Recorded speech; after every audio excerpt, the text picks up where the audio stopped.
it happens. So, today we have a wonderful treat.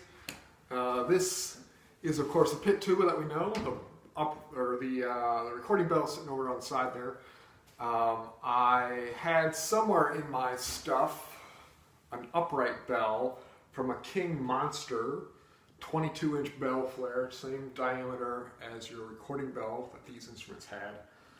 The tuba that this came from, that tuba had no valves. The valves were not present at all. It had casing and everything else. Probably going to use all that for braces for the jumbo, because I had some concerns because some of the Kings that I had seen had much smaller braces. I couldn't remember how big those were, but in checking them a few moments ago, I saw that they're the exact same size. Everything's the same size, so it is larger bracing on that. It kind of makes sense that it's off of a Monster, and they probably use some of the same braces instead of making specific ones for those for the jumbo, that is. So the bell's off of a Monster tuba. The braces can be used for my jumbo, which is great. Don't have to try and find any more. It looks like I have enough. I'll have plenty of the correct size braces and some of the long ones that I need to brace the fourth valve tubing and get the third valves into alignment, and then I'll just have to get a crook made for the third valve, and there's some work needed for the jumbo. That'll be a later on thing once I get the pit up and running. My brother-in-law calls it the pit boss. Very amusing. So this bell came off of the King Monster tuba, which would have had a 6/87-inch bore or 11/16-inch bore. I was hoping that it may have been the 3/4 inch, and maybe I could have used some of the tubing for this instrument and some other things, but it's not. It's too small. The bell, as I understand from talking with Dan Schultz, the village tuba tinker in Indiana, I think it's in Indiana. Yeah, Indiana. He said that when you slap on a shorter bell or a upright bell from a recording bell or recording bell onto an upright bell, the recording bell makes it flat. And then talking with on TubeNet and bringing this up, Mike Lynch said when he tried this, that the shorter bell raised the pitch, which was to be expected. It's the same thing that I found when I slapped a Con 21J short action 3-valve tuba, the upright bell from that onto a Con 20K sousaphone, same size bell, tenon, diameter, and all that. It raised the pitch ever so slightly. So I knew that coming into it, that there was going to be a tuning thing. I just didn't know where it was going to be. I didn't know how much of the bell would be down into this. So I thought I had the right measurement at like 5 1/4, or may have been 6 1/2. I'm not entirely sure. May have been off by 1 1/4 when I originally had measured this and tried to recall. Anyways, so in putting the bell on, as it is now, I had to build it up with some tape to kind of simulate that where the tenon might sit on this, because it is going to add a slight, like 3/4 of an inch to an inch of straight tubing on the bell here. So in getting all that done and putting my slide out to about playing position with my normal thing, which is out pretty far to begin with. I have to get a main tuning slide made for this anyways. I could get a pigtail loop like you'd see in the some of the older high-pitch, low-pitch instruments. I had an old York that had a pigtail loop after the valve section in the main tuning slide, so where you could switch 2 different slides on there. One had a pull ring, one was your main slide. The pull ring one was just a little tiny crook that you could switch between one side or the other. So you could either put it into low pitch or into high pitch. which is similar to what I'm trying to do here. I'm taking an instrument that is in low pitch and then creating a high pitch instrument. So I have to bring the tuning down for this, which will probably necessitate needing, which will probably mean I will need a pigtail like you have with those older pre-1920 instruments. So yes, this is this. So when playing this against a tuner, it's about 25 to 40 cents sharp, somewhere in there, to be expected. The low F, right in tune, you know, the one that's, what is it, 4 lines down, low F, that one's dead on. The C above that at 2 lines down, that one's dead on. But everything else falls in line with what is normally for B-flat instruments. You know, the F being sharp, the B-flat sometimes a little bit sharp. Everything else is pretty much sharp across the board because the instrument is shorter now. So, you know, as this does play with bits, this was modified to play with bits. I'm not sure how this would have played without. I mean, I have the original receiver still. I played it without, and it was still like incredibly sharp. Again, leading it to be a pit instrument, and it would sit in a stand, you know, you'd be playing sharp because strings, I guess, play sharp or something, or orchestra's tuned to a different pitch frequency, you know, back in the day compared to now, who knows, whatever. Case in point, though, is that I had the receiver switched out with a King sousaphone receiver that I had. So this is still a King part. These are King bits, mouthpiece, not a King manufactured part. This is a Dr. Young, one of those giant funnels. This is one of the newer, older models, like his own take on the mouthpiece that he designed for Reynolds, but Reynolds kind of didn't make it correct. So he made his own, and this is his own version of this, of his own mouthpiece. So yeah, anyways, it's not the Reynolds branded one, but it's his mouthpiece. So it's a straight funnel on a straight, you know, cylinder. And it plays well. I played this on a lot of the concerts with just about every tuba. I love this thing.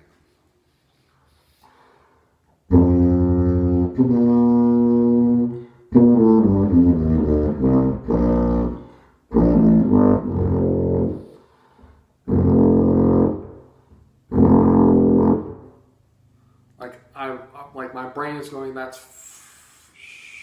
should be, you know, it should be sharp, but it's actually in tune, and it's making my brain weird.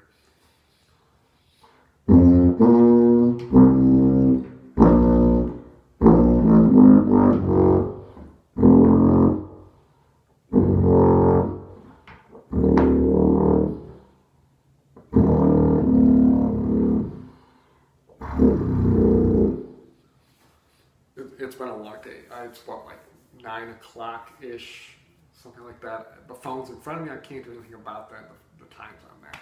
Anyways, so King parts still, you know, King body, King bell, King all around. I did notice that there's a very tiny hole in the bell up here in right around the top of the throat. That's because the bell's been worked on. It was smashed in pretty far. And when that happens, tears tend to appear. So there is a little tiny hole that I will either have a patch put on or, you know, solder smeared across it. Probably the solder, because it's really kind of not very big. Just a bit of solder, you would barely notice it. If I was going to get it plated in silver, yeah, I'd probably get a flush patch made for it. You know, I can see it there, you know, it's there, it's not a big deal. Maybe a piece of brass tape or something, you know, some gold colored tape, you would barely notice it. Or even some like clear tape, you wouldn't even notice it. It wouldn't be, it's not that big of an issue. When it's up there, you don't even notice it to begin with. But it is, you know, it's there, I know it's there, and it's going to be bothersome. That's all I can be thinking about right now instead of talking about the fantastic instrument. So yeah, that's the thing. The reason I'm getting an upright bell for this, I could get cancel to probably make an upright bell for this, but it'd be a cancel bell, not a king bell. Slight difference in sound, possibly. Well, probably more than likely. Just because different metal chemistry there. You know, some of the pre-World War II don't have as much radioactive particles in them, given, you know, wartime stuff and, you know, atomic energies and all that from back in the day. Testing and whatnot, you know, when they do testing for, you know, particles and whatnot, they have to reduce background radiation. So sometimes they find old pre-war steel that's real thick and is, you know, manufactured before the dropping of the atomic bombs and whatnot and all that testing, because it plays around with stuff. So, you know, anyways, this is probably getting way and beyond what, you know, this would probably even affect, but I could get a cancel bell made. I could probably get one that's probably the correct length, but it wouldn't be a king bell. And with this being a king instrument, it kind of, you know, I would probably be happy with it, but I wouldn't be as happy just because it's not a king specific bell. I still have the original bell over there, just over there. I still use it because I just got this today. The body's nothing special, but it looks like a giant tuba. You know, it's sitting on the ground right now. You know, I'm sitting more or less on a like 1.5-foot chair, almost 18-inch like footstool type chair.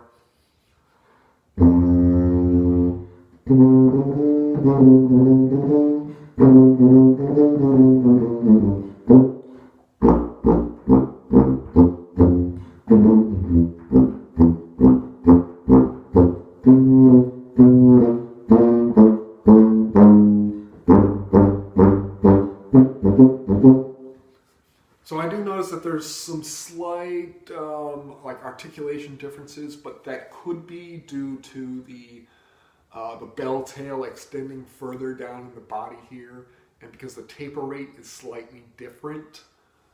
It looks pretty good from like here, but that's where more of the expansion happens or starts to begin. So it's pretty good there, but when it's down in here, you still have this small tail inserted into this bell. So you got air that's being forced up this way, sort of. You can't really detect much of it, if at any. But then it's going up, and then it's going around the sides, and getting into like this pinch point, and then being deflected back down, causing turbulence down here, which could be affecting your articulation, and then being forced back up. So you've got turbulence down here, which plays around a little bit with, you know, how things are playing. Obviously, that won't be effective when we cut this and add the new tenon on there. I have to find somebody to make me a tenon.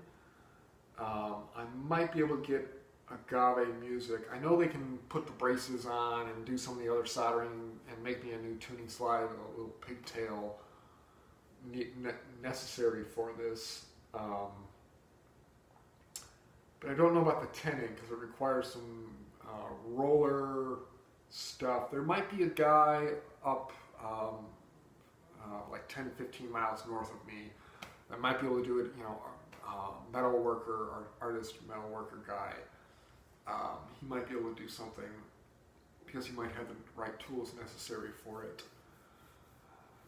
But yeah, so I got to get the tenon made for it, which will fit down into here, which is like an inch, something like an inch, 3/4 of an inch of pretty, you know, thick, you know, heavy gauge brass.